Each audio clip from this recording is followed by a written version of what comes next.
अभी कुछ रोज पहले तक महाभारत देखते समय सबसे ज्यादा गुस्सा मुझे भीष्म पितामह पर आता था, क्योंकि कौरवों के पक्ष में बोलने का वो एक मौका भी खाली नहीं जाने देते थे और पांडवों के पक्ष में बोलने पर विदुर की बातें भी तुरंत काट देते थे। लेकिन जब पांडवों को हिस्से में खांडव वन का उजाड़ क्षेत्र मिलने पर अर्जुन ने पितामह से इस अन्याय पर मौन रहने का कारण पूछा, तब उन्होंने अर्जुन को जवाब दिया कि कुंती ने तुम्हें कभी ये नहीं बताया होगा कि मैंने हस्तिनापुर के सिंहासन पर शुरू में ही धृतराष्ट्र को बैठाना चाहा था, क्योंकि बड़ा पुत्र होने के कारण वही उसका असल अधिकारी था। लेकिन विदुर ने धृतराष्ट्र के अंधा होने के कारण उन्हें अयोग्य घोषित कर दिया, और क्योंकि नीति के अनुसार यह सही भी था, सो मैंने विवाद को आगे नहीं बढ़ाया।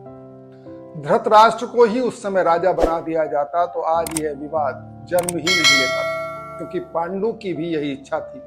और इस प्रकार धृतराष्ट्र के बड़े पुत्र दुर्योधन का युवराज बनना तुम्हें भी आज नीति संगत लग रहा होगा।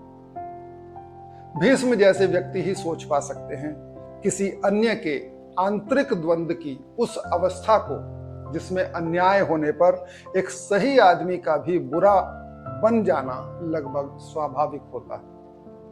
कहानी लिखने वाला तो सुयोधन को दुर्योधन और सुशासन को दुशासन कहकर अपना पल्ला झाड़ लेता है, लेकिन भीष्म जैसे निष्पक्ष लोगों का मन ऐसे लोगों से कभी भी मुंह नहीं फेर पाता। ऐसे ही कोई देवव्रत से भीष्म नहीं बन जाता।